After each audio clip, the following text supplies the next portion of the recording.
আজকের আমার recipe chilli chicken. এটা রুটি বা রাইসের সাথে খেতে খুবই ভালো লাগে। রেস্টুরেন্টের স্টাইলে আমি বাড়িতে বানিয়ে দেখাবো। এখানে আমি বোনলেস চিকেন নিয়ে নিয়েছি। পরিষ্কার করে ধুয়ে জলটা ঝরিয়ে একটা বোলের মধ্যে নিয়ে নিয়েছি। চিকেনের সাইজটা আমি মিডিয়াম রেখেছি, আপনারা ছোট বা বড় রাখতে পারেন, সেটা আপনাদের ব্যাপার। এখানে আমি কিছু মশলা অ্যাড করব। 1 টেবিল স্পুন লবণ, 1 টেবিল স্পুন আদা রসুন পেস্ট, 1/2 টেবিল স্পুন গোলমরিচ গুঁড়ো, 1/2 টেবিল স্পুন কাশ্মীরি লঙ্কা। এটা সম্পূর্ণ অপশনাল, এটা কালারের জন্য আমি ব্যবহার করেছি। এখানে আমি 2টো ডিম ব্যবহার করছি এটা কোটের জন্য। আপনাদের মাংসের পরিমাণ যতটা থাকবে আপনারা সেই কটা ডিম ব্যবহার করবে। এখানে আমি 2টো ডিম ব্যবহার করলে আমার হয়ে গেছে। বার্নিংয়ের জন্য কর্নফ্লাওয়ার ব্যবহার করছি 3 টেবিল স্পুন। আপনাদের কাছে যদি না কর্নফ্লাওয়ার থেকে থাকে আপনারা অ্যারারুট ব্যবহার করতে পারেন। আর 1 টেবিল স্পুন ময়দা,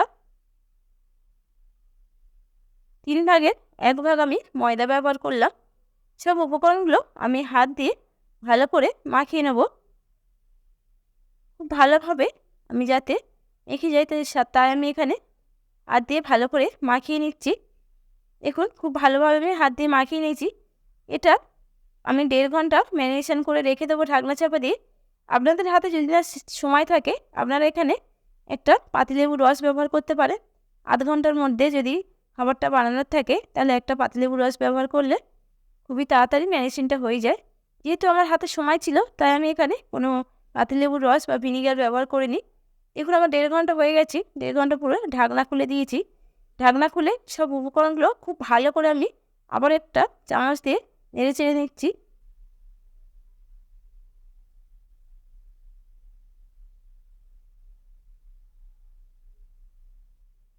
এখানে একটা কড়া বসিয়ে দিয়েছি। কড়াইয়ে কিছুটা পরিমাণ সাদা তেল আমি গরম করে নিয়েছি। পকোড়াগুলো এবার আমি ভেজে নেব। তেলটা এই সময় গরম করে আবার ফ্লেমটা আমি লো করে দিয়েছি। হাই করে দেওয়া যাবে না, উপরে কোটটা পুড়ে যাবে আর ভিতরে মাংসটা কাঁচা থাকবে। তাই আমি ফ্লেমটা একদম লো করে রেখে দিয়েছি। একদম ভালো করে লাল করে ভেজে নেব।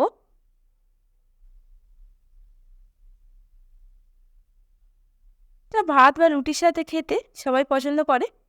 তো আপনারা যদি পকোড়া খেতে চান তাহলে আর একটু ভালো করে ভেজে নিতেও পারেন। এখন আমি খুব ভালোভাবে লাল করে ভেজে নিচ্ছি।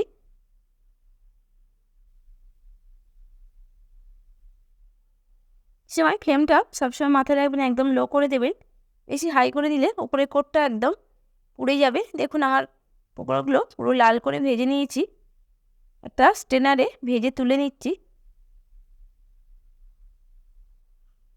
একইভাবে অন্য পকোড়াগুলো আমি ভেজে তুলে নেব।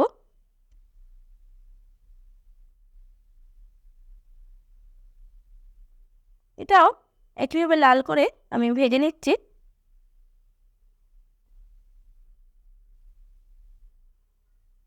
তো ভাজা হয়ে গেছে।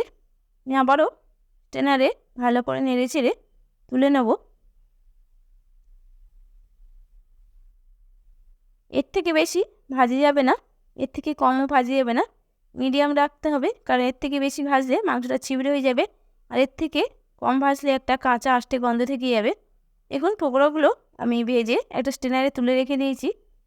যে তেলটাতে আমি চিকেনগুলো ভেজেছিলাম সেই তেলের মধ্যে কুচানো রসুন আমি দিয়ে দিলাম।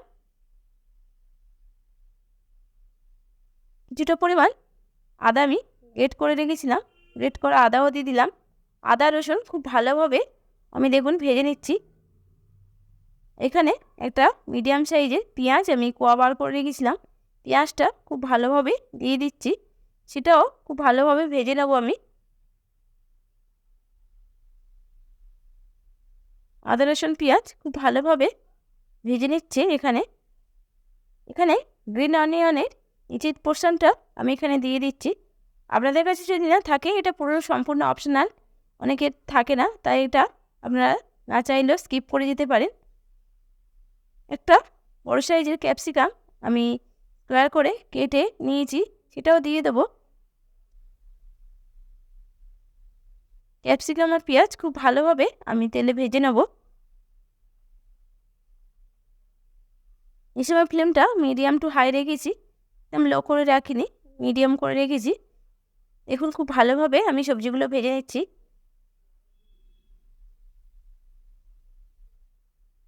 এটা খেতে খুবই ভালো। এখানে 1 টেবিল স্পুন আমি লবণও দিয়ে দিচ্ছি। যেহেতু চিকেনের মধ্যে আমার লবণ দেওয়া আছে, তাই এখানে 1 টেবিল স্পুন লবণ আমি আর দিয়ে দিলাম। দেখুন সবজিগুলো খুব ভালোভাবে আমার ভেজে নেওয়া হয়ে গেছে।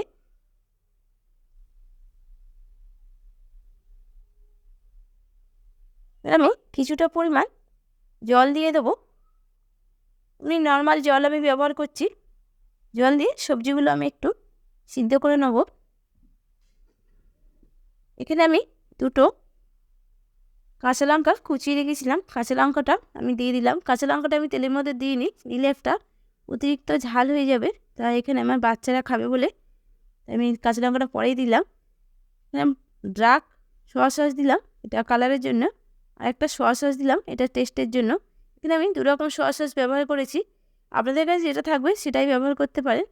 আর এখানে রেড চিলি দিলাম, এখানে আমি রেড চিলি সস দিয়ে দিলাম, এটা কালারের জন্য। এখানে গ্রিন চিলি সস ব্যবহার করবেন না, এখানে ঝাল হয়ে যাবে। আর এটা ব্যালেন্স করার জন্য 1/2 টেবিল স্পুন চিনি দিয়ে দিলাম। দেখুন খুব ভালোভাবে আমি এটা ফুটিয়ে নিচ্ছি।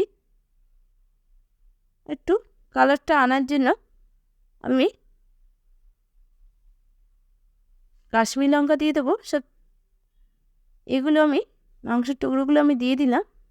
একটু কাশ্মীরি লঙ্কা না দিলে কালারটা ভালো আসে না, এটা অপশনাল, আপনারা যদি এমন খান তাতেও কিছু আসবে না। কর্নফ্লাওয়ারটা আমি ঠান্ডা জলে গুলে রেখেছিলাম আগে থেকে, কর্নফ্লাওয়ারটা দিয়ে দিলাম। দেখলেন বন্ধুরা, ঝটপট বানিয়ে ফেললাম রেস্টুরেন্টের স্টাইলে চিলি চিকেন। মাত্র 10 মিনিটে বানিয়ে ফেলতে পারবেন সন্ধেবেলায় চিলি চিকেনটা। দেখুন আমি গ্রেভিটা নর্মাল রেখেছি, এর থেকে বেশি মোটা বা পাতলা করব না। কত সুন্দর হয়েছে, দেখুন পুরো রেস্টুরেন্টের মতো। আমি সবজিটা সিদ্ধ হয়েছে কীভাবে ভালোভাবে দেখিয়ে দেবো। দেখুন খুব ভালোভাবে ক্যাপসিকামগুলো সিদ্ধ হয়ে গেছে। এখানে কর্নফ্লাওয়ারটা দেওয়ার পরে আর বেশি রান্না করে নেওয়া যাবে না, কারণ যত বেশি ফোটাবে ওটা ঘন হয়ে যাবে আমার কর্নফ্লাওয়ারটা। যদি আপনাদের ভিডিওটি ভালো লেগে থাকে, একটি লাইক, সাবস্ক্রাইব, পাশে থাকা বেল আইকনটি টিপে আমার পাশে থাকুন বন্ধুরা।